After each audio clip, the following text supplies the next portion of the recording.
আমার নাম আজিজ জমপুর, আমি একাদশ শ্রেণীর ছাত্র।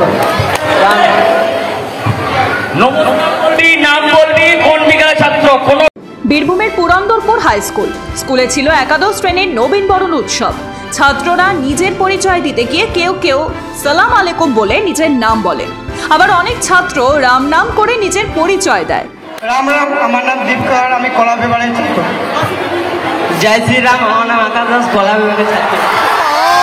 প্রথমে শিক্ষক কিছু না বললেও পরে রাম নামে আপত্তি জানান। তৃণমূল ঘনিষ্ঠ ওই শিক্ষকের ভূমিকায় প্রশ্ন উঠেছে।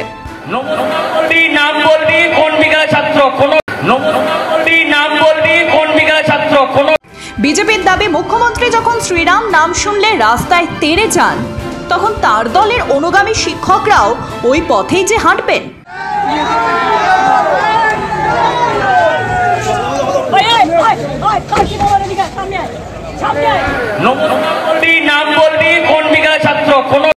এক শ্রেণীর ছাত্রকে কিছু না বলা হলেও রাম নাম করতেই আপত্তি জানানো হয়।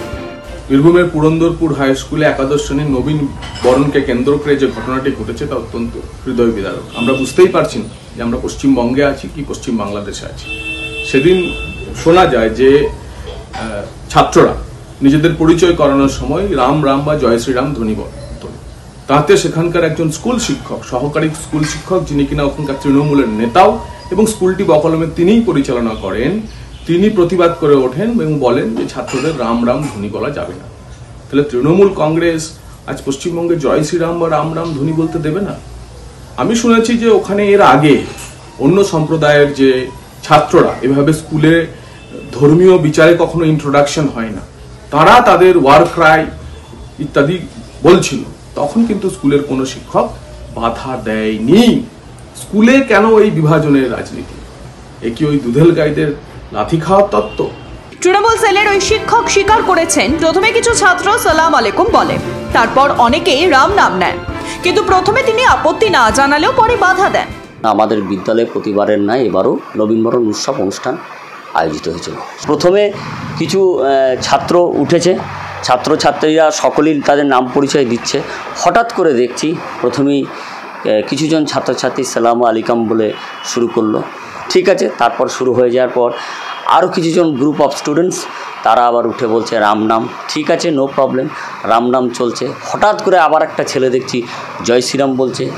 যেই জয় শ্রীরাম বললো বা এইসব বলতে হলে তখন ছেলেদের মধ্যে একটা উত্তেজনা কায়স তৈরি হয়। তখন পিছন থেকে সমস্ত শিক্ষক শিক্ষিকারা বলল যে আপনি এটা বলুন যে নমস্কার বলে শুধু নাম বলতে। তা আমি বলেছি, বাংলায় বাঁচতে হলে রাম নাম নিতে দেবে না শাসক অনুগামীরা। তারই বহিঃপ্রকাশ এ ধরনের ফরমান। মুখ্যমন্ত্রীর রাম নামে আতঙ্কই তার অনুগামীদের এই পথে ঠেলে দিয়েছে। এ ব্যাপারে আপনারা কি ভাবছেন? লিখে জানান আমাদের কমেন্ট বক্সে। ব্যুরো রিপোর্ট, মাধ্যম।